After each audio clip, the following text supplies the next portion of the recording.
What if I told you that the most dangerous phrase in the entire galaxy contains just 2 words?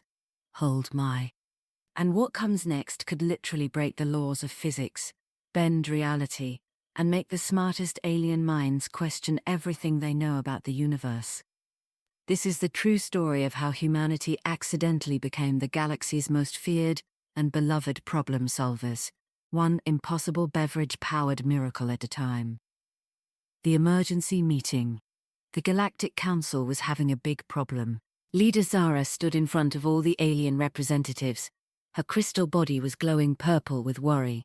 Today's meeting was not normal. Today, they were discussing something that made even the bravest alien warriors nervous. "We need to talk about the humans," she said. "They keep doing impossible things, things that should not exist, things that make our greatest scientists cry." The room got very quiet. You could hear the nervous bubbling of gas aliens and the worried clicking of insect species. Commander Rex, a tall blue lizard-like alien, stepped forward. He had won many medals for meeting new species peacefully. He had seen strange things across 47 different galaxies, but today he looked genuinely scared. "Friends, I have seen something very strange," Rex began. "The humans have a special phrase. When they say it, they can do things that should not be possible." "What phrase?" asked Blob, a floating alien made of gas. His entire body was trembling with curiosity and fear. Rex turned on a big screen. It showed a human captain named Tom, saving an alien ship. The alien ship was about to explode. The math said it was impossible to save. Every computer in the galaxy agreed. Tom handed his coffee to another human and said those words that would soon strike terror into alien hearts everywhere. "Hold my coffee, I have an idea." What happened next defied everything they knew about reality. Then Tom fixed the broken alien ship using simple math. The ship worked even better than before. "That is impossible," shouted Crystal, a rock-like alien. Her entire crystal structure was flashing red with disbelief. "Our people took thousands of years to learn how to fix those ships. We had teams of the smartest minds in the galaxy working on this technology." Rex nodded sadly. "That was just the beginning. We have seen 247 more cases like this in just 1 month. Every single time a human says 'hold me' and names any drink, they proceed to do something that our greatest mathematicians say cannot happen. They are rewriting the laws of reality with casual confidence and caffeinated beverages." The space station problem. 3 weeks later, a big warship was broken in space. Captain Blue was very worried. His ship could not move. "How long to fix the ship?" Blue asked his helper. "At least 3 months," came the answer. "We need special tools we do not have." Then a voice came over the radio. "This is Mike from the engine room. Can I take a look at your broken engine?" Mike was a human working on the ship. He usually just made coffee for everyone. Captain Blue had tried to keep him away from important ship systems, but desperate times called for desperate measures. "Mike, this engine is very advanced," Captain Blue said, his voice shaking slightly. 7 different alien species worked together to build it. It took us 200 years of combined knowledge. The mathematics alone fill 47,000 pages. "You cannot just look at it." "I already looked at the plans," Mike said. "Pretty cool. Reminds me of my uncle's old car. That thing broke down a lot too." The aliens gasped. Several smaller species fainted. How could he compare their most advanced technology to an old ground vehicle? "Hold my coffee," Mike said with that terrifying human grin. "I think I can fix this. Trust me, I fix stuff all the time back home." What happened next would be studied by alien scientists for generations, and give them nightmares. Before anyone could stop him, Mike went to work. He used a simple wrench on parts that needed special space tools. He listened to the engine and said, "Yep, I found the problem." At one point, Mike actually kicked the engine. He said it just needed a little push. 3 alien engineers immediately submitted their resignation letters. The bridge crew watched in complete horror. One alien had to leave the room when Mike used a rubber band to hold 2 incredibly important quantum stabilizer pieces together. Another alien started praying to ancient gods. A third began writing what appeared to be a will. "Almost done," Mike called out happily. "There we go. Try it now, Captain. Captain Blue looked at his controls and nearly fainted. Not only was the engine working, but it was working 130% better than factory specifications. The impossible had become routine. This is completely impossible, Blue stammered, his entire body changing colors with shock. The quantum engine mathematics alone should take our greatest minds decades to understand. What you just did violates 23 fundamental laws of physics. Oh, yeah. I changed that, Mike replied, wiping his hands. It was too complicated. I made it simpler. You needed more whoosh and less womb, you know? He got his coffee back and took a sip. The coffee was cold. Hey, can I fix the coffee maker next? I bet I could make it work using space magic. Captain Blue quickly said no. He secretly recorded everything and sent a report to his bosses. The peace conference. At a big peace meeting, two groups of aliens were about to fight. One group was made of robots. The other group was made of living plants and animals. Your robot friends treat us badly, shouted Green, the leader of the living aliens. Your carbon friends do not understand logic, replied Chrome, the robot leader. A human diplomat named Jack stood between them. He was wearing a colorful shirt with flowers on it. Jack looked at both groups and sighed. He turned to his helper. Hey buddy, hold my drink. I saw something like this in a movie. Also, my grandmother always said dancing solves everything. Everyone gasped. The sound echoed through the massive conference hall. 3 different alien species immediately started emergency evacuation procedures. Security alarms began wailing. Several ambassadors were seen running for the exits. Jack walked to the middle and pulled out his music player. Time for a dance battle, Jack announced. What happened next was later called a Level 5 reality break by scientists, and the day dancing saved the galaxy by historians.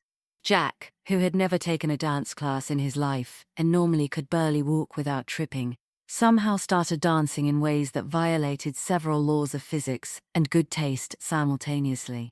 He was moving through dimensions that should not exist. His dance moves were creating small tears in space-time.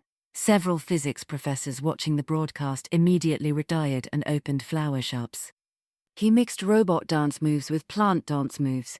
Within 20 minutes, both robots and plants were trying to copy him. By 30 minutes, robots and plants were dancing together in mixed teams. Ancient enemies were doing the robot dance side by side. At 45 minutes, something called the Macarena somehow created a temporary peace field that made violence impossible within a 50-mile radius. The peace treaty was signed while everyone did something Jack called the electric slide. Even the war machines were wiggling. More impossible things reports came in from all over the galaxy about humans doing impossible things. On Space Station Alpha, the gravity broke. The station was spinning out of control. A human pilot named Jenny was nearby. Traffic control, this is Jenny, she radioed. I think I can help. She handed her soda to her teenage nephew. Held my soda, she said. Using only her small ship, Jenny somehow stopped the giant space station from spinning. She then parked perfectly on her first try. Even robot pilots needed thousands of practice tries to do that. When asked how she did it, Jenny just said, I had to. My favorite coffee shop is on that station.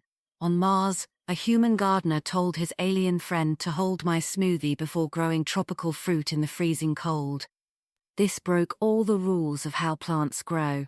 In a research lab, a human student asked someone to hold my energy drink before solving a math problem that the smartest minds in the galaxy could not figure out for hundreds of years.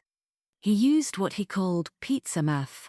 Apparently, if you can figure out how to split a pizza bill fairly among friends, you can solve universe-level equations. The logic was flawless and completely insane. The growing panic. Across the galaxy, alien governments began issuing emergency warnings. The Crystalline Empire published a guide called Recognizing Pre-Human Beverage Events, sent a tone on the great crestly search of the past.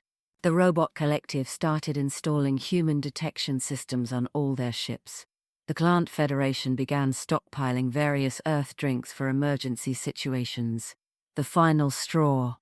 The last incident happened during a survey of an empty solar system. A human rock scientist named Mike was studying some strange silicon rocks. Called my hot chocolate, Mike said. I think these rocks are alive.